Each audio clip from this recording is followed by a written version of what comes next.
인생을 보는 두 가지 관점이 있습니다. 하나는 현미경의 관점이고 또 하나는 망원경의 관점입니다. 현미경과 망원경은 똑같이 무엇인가를 확대해서 보게 해주는 도구입니다. 그런데 그 결과는 정반대이죠. 현미경은 너무 작아서 우리의 눈으로 볼 수 없는 것들을 실제보다 더 확대해서 우리가 보게 해주는 그런 도구입니다. 망원경은 정반대로 실제로는 아주 큰데 거리가 너무 멀어서 우리의 육안으로는 실제 크기를 볼 수 없는 것을 실제 크기로, 우리 눈에 작게 보이지만 실제 크기대로 보이게 해주는 그런 도구이죠. 이 두 가지 도구를 우리의 인생에 적용해 보면 불평이란 현미경과 같습니다. 실제로는 아주 작은 것인데 불평하면 불평할수록 그것이 더 점점 커지게 보입니다. 실제 문제보다 더 크게 만드는 효과가 있죠. 감사란 망원경과 같은 효과를 발휘합니다. 실제로는 너무나 큰 하나님의 은혜를 우리는 우리의 육신의 눈이 어두워 죄의 마음에 갇혀서 그 하나님의 놀라운 은혜의 크기를 다 보지 못합니다. 너무나 작게 보이는 것이죠. 그러나 우리가 감사할 때 우리는 그 하나님의 은혜의 크기를 실제처럼 보이게 해주는 것이죠. 감사는 우리의 영안을 밝게 해주고 실제 우리가 알지 못했던 그 하나님의 놀라운 은혜와 축복을 실제 크기대로 보게 해주는 그런 효과가 있는 것입니다. 추수감사주의를 맞이하여 우리가 불평의 눈으로 우리 인생을 바라보지 않고 감사의 눈으로 바라봄으로써 하나님의 크신 은혜를 다시 한번 발견하고 확인할 수 있는 귀한 주일 될 수 있게 되기를 주님의 이름으로 축원합니다. 디모데후서 3장에 보면은 말세에 나타나는 여러 증상들에 대해서 말씀하고 있습니다. 자기를 사랑하고 돈을 사랑하고 쾌락 사랑하기를 하나님보다 더 사랑하고 부모를 거역하고 교만하고 이 모든 이 말세에 나타난 죄의 증상들을 기록하고 있는데 그 목록 중에 보면은 우리가 때로 죄라고 생각하지 않는 쉽게 넘겨버리는 목록이 한 가지 있습니다. 그것이 바로 감사치 아니하며 라는 말씀입니다. 감사하지 않는 것이 바로 말세에 존재하는 여러 가지 죄의 증상들 중에 하나라는 것, 우리는 받아들여야 한다는 것이죠. 쾌락을 사랑하는 것과 마찬가지의 레벨의 그러한 죄의 증상에 감사하지 않는 것이 포함되어 있는 것입니다. 로마서 1장 21절에 보면 이 감사하지 않는 것을 하나님을 영화롭게 하지 않는 수준의 죄로 기록하고 있다는 것입니다. 그들은 하나님을 알면서도 하나님을 영화롭게 하지도 않고 감사하지도 않았습니다.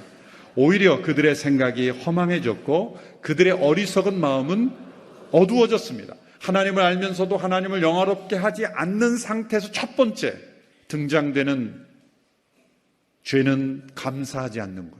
감사하지 않는 것은 그럴 수 있는 문제가 아니라 심각한 문제라는 거죠.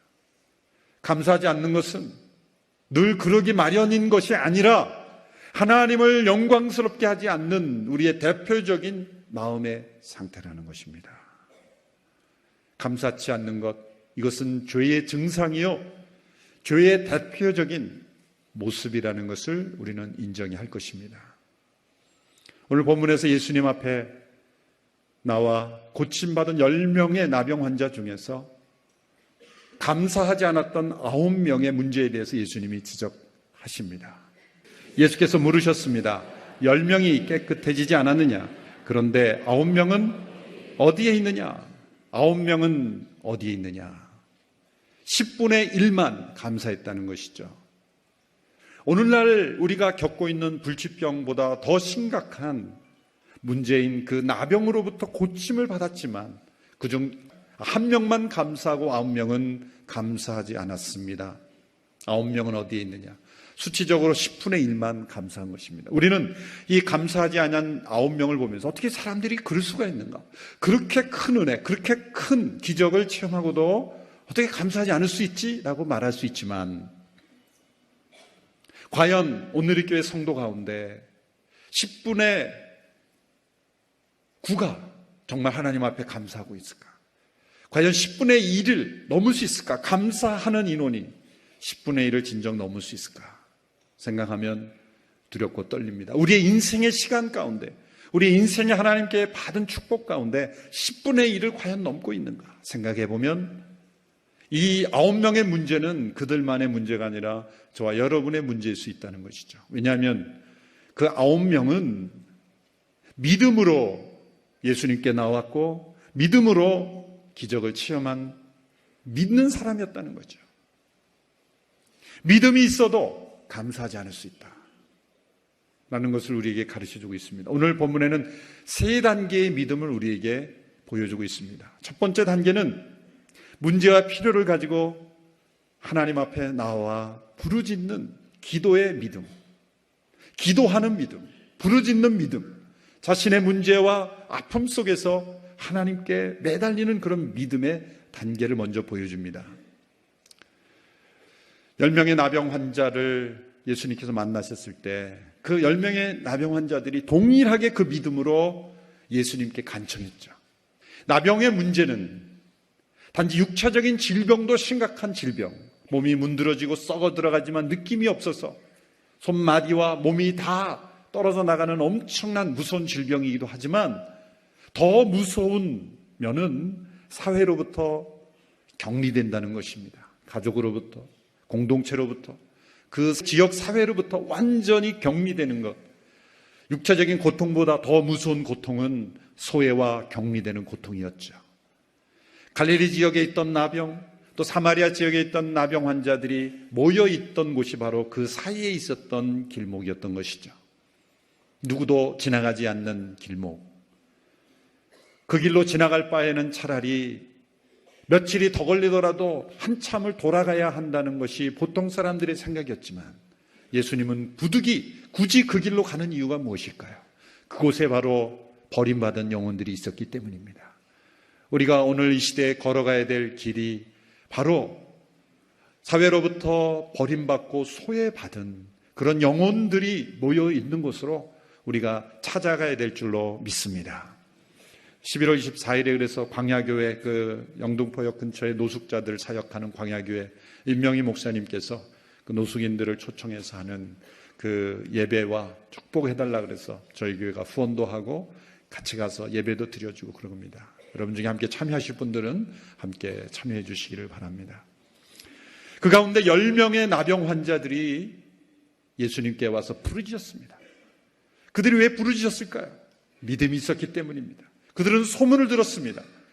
우리와 같은 불치병, 우리와 같은 영혼들을 고쳐주는 분이라는 것을 그들은 듣고 믿고 있었기 때문에.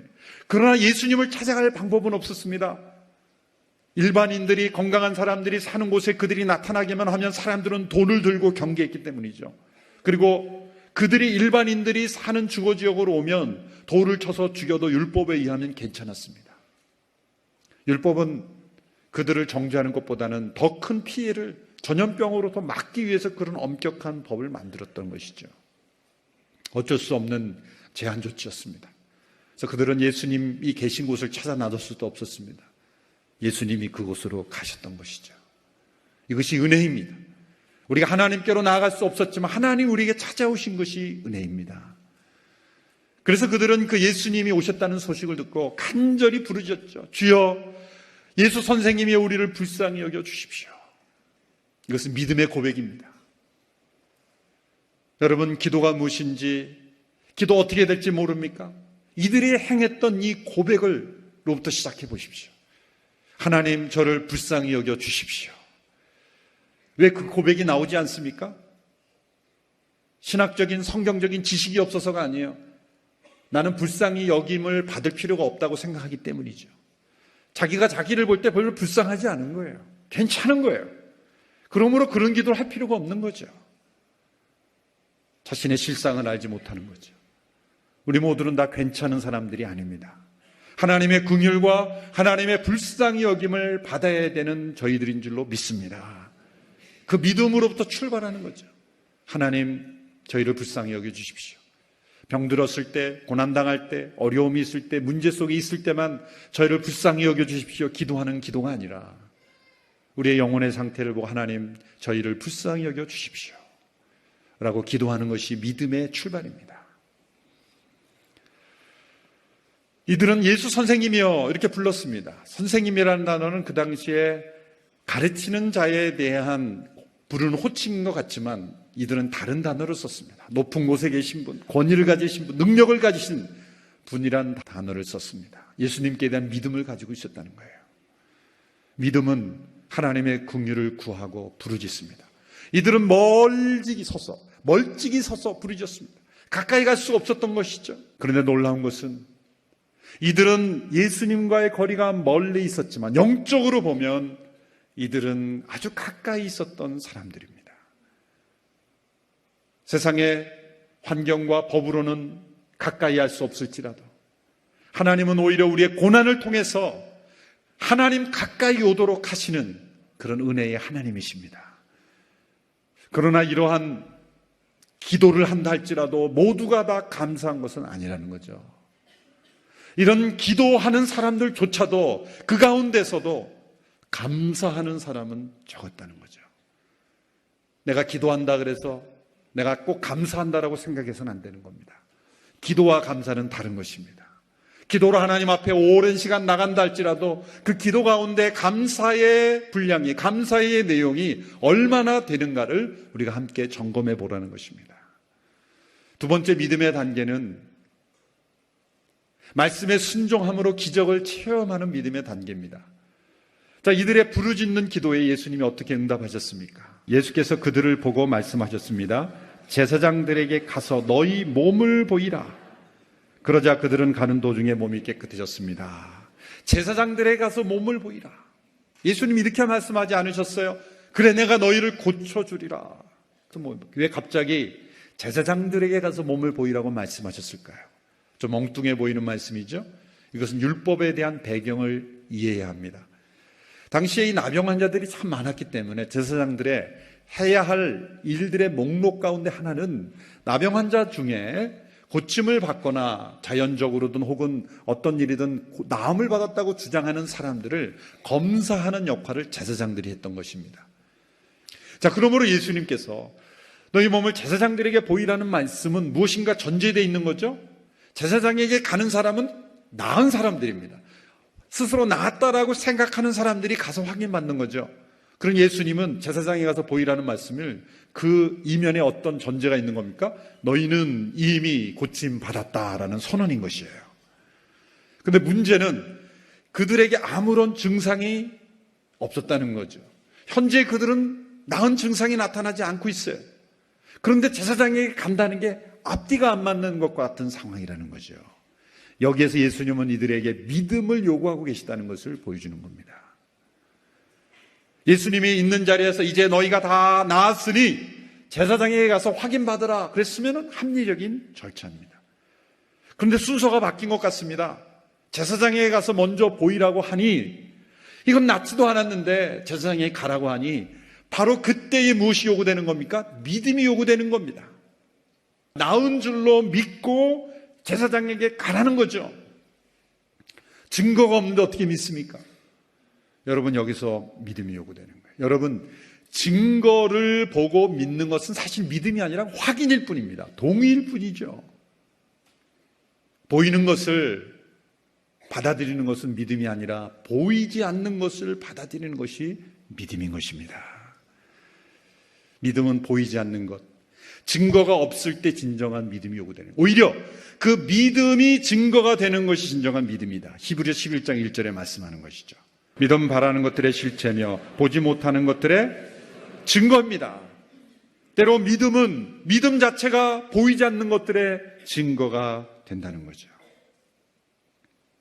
우리는 길이 열리면 걸어가려고 그러지만 하나님께서는 걸어가면 길이 열린다라고 말씀하죠. 구약에 보면 그런 얘기들이 얼마나 많은지 모릅니다. 엘리사에게 찾아온 나아만 장군에게 요단강에 가서 내 몸을 7번 씻으라. 어쩌면 한 번 씻고 2번 씻을 때 안 나을 수도 있었을 거예요. 요단강을 제사장들이 건널 때, 그 이스라엘 백성들이 건널 때 발을 요단강에 담갔을 때 강이 멈춰섰다고 했어요. 강이 멈춰선 다음에 들어간 것이 아니라 빠진 것 같이 발을 물에 담갔을 때 그 강이 멈춰섰다는 거죠. 우리는 확실한 증거가 있을 때 그 길로 가려고 하지만 하나님은 너희의 믿음을 증거로 삼아 도전할 때 그 길이 열리고 문이 열릴 것이다라고 말하는 거예요. 하나님은 우리의 믿음을 사용하셔서 그 하나님의 기적에 체험하도록 동참하도록 요청하시는 것입니다. 놀랍게도 10명의 나병 환자들은 예수님의 말씀 그대로 제사장에게로 함께 갔다는 겁니다. 이것은 그들의 믿음을 보여주는 겁니다. 놀라운 일이 일어났습니다. 그들이 가는 도중에 그들의 몸이 깨끗해진 거예요. 그러므로 이들은 믿음이 있었던 사람들입니다. 믿음을 사용함으로 하나님의 기적을 체험한 믿음의 사람들이었습니다. 그러나 그들 가운데에서 모두가 다 감사한 것은 아니었다는 거죠. 기도로 하나님 앞에 문제를 가지고 부르짖어 기도하는 사람들이 많습니다. 그러나 그들 모두가 다 하나님 앞에 감사한 것은 아니었다. 그 가운데서도 믿음을 사용함으로 하나님의 기적을 체험한 사람들이 있지만 그러나 그들 모두가 다 감사한 것은 아니다라는 거예요. 그래서 세 번째 믿음의 단계가 있다는 것을 우리가 알 수가 있습니다. 그것은 고침받고 나음받은 이후에 예수님께로 돌아와서 감사했던 한 사람의 믿음이 이곳에 나타나고 있습니다. 믿음의 절정, 믿음의 최고 단계는 바로 하나님이 행하신 일을 하나님께 영광 올려드리며 감사하는 믿음이라는 거죠. 그러나 그 수는 매우 적었더라라는 것입니다. 우리는 기도하는 다수에 속했는 줄로 믿습니다. 기도하는 믿음의 사람인 줄로 믿습니다. 때론 말씀에 순종함으로 기적을 체험하는 성도가 될 줄로 믿습니다. 그러나 거기에서 머물러서는 안 되고 받은 은혜, 받은 체험에 대해서 감사로 하나님 앞에 응답해야 할 줄로 믿습니다. 그러나 한 명만 돌아와 예수님께 감사했어요. 예수님이 그 상황을 보시고 이렇게 말씀하신 거죠. 9명은 어디에 있느냐? 10명이 다 고침받지 않았느냐? 그 9명은 어디에 있느냐? 예수님이 지금 9명이 어디 있는지 몰라서 지금 질문하시는 겁니까? 이 질문은 창세기 3장에서 하나님께서 아담아 내가 어디 있느냐 질문하신 거와 마찬가지예요. 아담이 어디 숨었는지 몰라서 물르는 것이 아니죠. 그 아담의 영적 현주소, 이 9명의 영적 현주소에 관해서 예수님은 도전하고 계신 것입니다. 9명은 어디 갔을까요? 합리적으로 생각하면 틀림없이 이들은 예수님이 말씀하신 대로 제사장에게 갔을 거예요. 가는 도중에 몸이 나았죠? 그리고 제사장에게 확인서를 받아야만 가족과 사회로 돌아갈 수 있기 때문에 그들은 더 빨리 제사장에게 갔을 겁니다. 그리고 확인서를 받아서 어디서 갔을까요? 가족에게로 갔겠죠. 사랑하는 가족에게 가서 내가 이렇게 고쳤어, 내가 나았어, 가족들과 함께 기쁨을 나누었고 이웃과 함께 기쁨을 나눴고 친구들을 만났을 거예요. 9명은 믿음도 있었고 그래서 기도했고 그래서 믿음을 사용해서 기적을 체험했지만 그것이 감사하게까지 이르는 데는 우리의 마음속에 있는 죄악과 우리의 마음속에 있는 그런 욕심과 우리의 마음속에 있는 은혜를 감사할 줄 모르는 심성이 가득해 있다는 것을 우리에게 말씀해 주고 있습니다. 9명은 어디에 있습니까? 그리고 우리는 그 가운데 한 명은 혹시 아닙니까? 어떤 학자는 이 9명의 문제를 이렇게 참 심각하게 지적했습니다.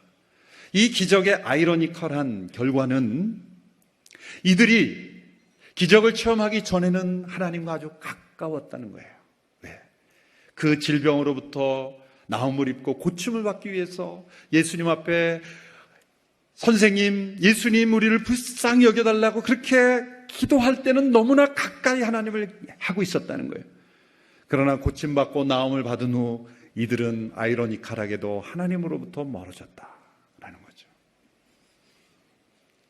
기도를 통해 기적을 체험한 하나님과 가까워야 되지 않습니까? 그러나 그 잠깐 동안의 기적의 체험 이후에 오히려 우리의 영혼은 하나님과 더 멀리 떨어지게 되는 그런 이상한 현상이 나타났다는 거예요. 이 본문을 가지고 하영조 목사님이 설교한 설교집을 보니까 너무 기가 막힌 설명을 잘 해주고 계십니다. 이렇게 설명하고 계십니다. 기적만을 좋아하며 기적만을 좋아하면 기적이 끝나면 감사도 끝납니다. 기적을 주신 하나님께 감사한다면 기적은 계속될 것입니다. 나병 환자 10명 중에 나머지 9명은 기적에 만족했습니다. 기적에만 만족했습니다. 그러나 그중 한 명은 기적도 좋았지만 기적을 베푸신 예수님을 생각하고 만났습니다. 여러분, 이 차이를 분명히 우리가 기억했으면 좋겠습니다. 나머지 9명은 그 기적을 체험했지만 기적을 만들어 주신 분에게까지 나가지 못했다는 거죠. 선물은 받았지만 그 선물을 주신 분 앞에 나가진 않았다는 거죠. 고침을 받았지만 고쳐주신 분을 얻지는 못했다는 거죠. 내 생의 마지막 달이라는 책을 쓴 캐리 슉이라는 미국의 우드랜드 펠로십 교회 목사님이 이런 말을 했습니다. 10사람 모두가 다 동일한 선물을 받았지만 그 중에 그 선물의 포장지를 벗겨서 진짜 선물을 확인한 사람은 단 한 사람뿐이었다. 진짜 선물은 뭡니까? 나병에서부터 낫는 것 그 이상의 축복은 살아계신 예수님을 만나는 것이었죠. 감사를 통해 그 예수 그리스도 앞에 와서 경배하는 것이었죠. 그것이 진정한 선물이었다는 거죠. 한 명의 나병 환자는 제사장에게 가는 것조차 별로 중요하지 않았습니다. 나중에 가서 그건 얼마든지 확인할 수 있는 거예요. 그는 가는 도중에 고침을 받은 즉시로 예수님께로 돌아와서 감사하는 거예요.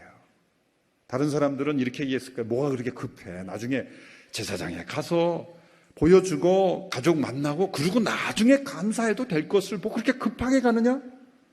여러분, 이 세상의 모든 것이 다 성급하면 다 손해보고 항상 실수하게 마련이에요. 그런데 성급해서 손해볼 게 없는 게 감사하는 거예요. 절대 사고 안 납니다. 성급하게 감사하시기를 축원합니다. 가는 도중에 바로 돌아와 감사했다. 여러분, 이게 얼마나 하나님을 영광스럽게 하는 것이. 다른 어떤 가족을 만나고 누구를 만나고 제사장에 보이는 것보다도 나를 고쳐주신 그 예수님의 임재 앞에 나오는 것, 이거 구체적인 행동이에요. 돌아와 예수님의 발 앞에 엎드리는 것. 어떤 분은 그렇게 말하죠. 늘 나는 하나님께 감사하지. 감사한 마음이 있지. 그러나 그것이 구체적으로 표현되지 않으면 감사일까요?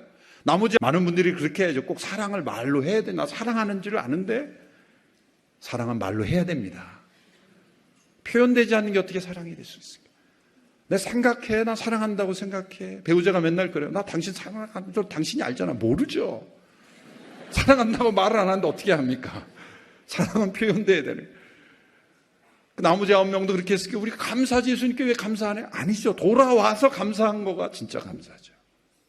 생각 속에, 마음 한구 속에 감사, 그것이 아니라 돌아와서 행동으로 감사하는 것. 또 이분은 얼마나 겸손했어요. 예수님의 발 앞에 완전히 엎드렸어요. 그냥 고개 숙이는 정도로 이분은 만족할 수가 없었어요. 완전히 엎드렸어. 그는 감사했어요. 겸손한 감사. 이 사람은 사마리아인이었습니다. 그런데 가장 중요한 것은 이 사람이 돌아와 감사하셨을 때 예수님이 이 사람에게 이런 말씀을 주셨다는 거죠. 그리고 예수께서 그들에게 말씀하셨습니다. 일어나 가거라. 내 믿음이 너를 구원했다. 자, 이 구원이라는 단어의 의미는 많은 그 의미를 포함하고 있습니다. 이 사람이 돌아와 감사했을 때 예수님은 너의 믿음이 너를 구원했다. 감사하는 믿음이 너를 구원했다는 뜻은 뭡니까? 온전케 됐다는 거예요. 무엇으로부터 온전케 됐습니까? 감사하지 않는 인간의 본성, 은혜를 받고도 은혜를 감사로 응답하지 못하는 그런 타락한 심성에서 벗어나서 하나님 앞에 감사할 줄 아는 심성으로 고침받았다는 뜻입니다. 이것이 진정한 치유요 구원인 것입니다. 우리에게 현재 있어야 될 구원이 뭡니까? 우리는 장차 영원한 생명을 받은 구원받은 사람들입니다. 그러면 현재적 구원, 현재 우리가 이루어야 될 구원은 뭡니까? 감사치 않은 우리의 죄의 본성에서 벗어나서 우리가 하나님의 세심한 은혜에 세심하게 감사하는, 겸손하게 즉시로 달려와 돌아와 감사하는 마음으로 치유되는 것, 이것이 바로 우리가 현재 이루어야 될 구원인 줄로 믿습니다. 이것이 진정 우리가 필요한 치유예요.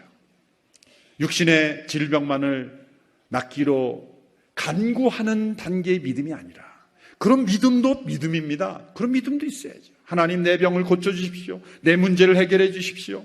내 자녀를 치료해 주십시오. 이 상황을 모면하게 해 주십시오. 그 믿음 가운데 나가서, 그리고 더 나아가 때로 하나님이 요구하시는 믿음의 순종을 통해서 기적을 체험하는 믿음에도 나아가야 됩니다.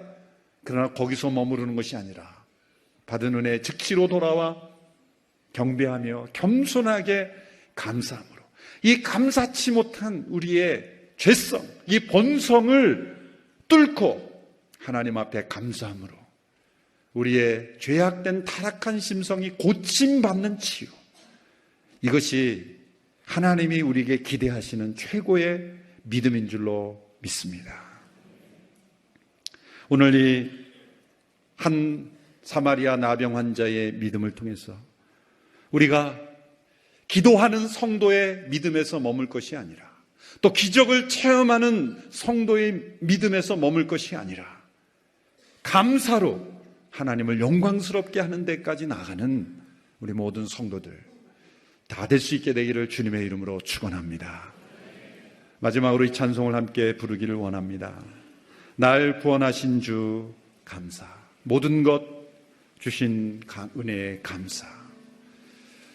기쁜 일도 감사하지만 슬픈 일도 감사하고, 우리에게 주신 장미꽃 감사하지만 그 가시도 감사하고, 때로 흘린 눈물도 감사하고, 범사에 감사함으로 우리의 타락한 심성을 고치고 구원받는 우리 모두가 되기를 주님의 이름으로 축원합니다.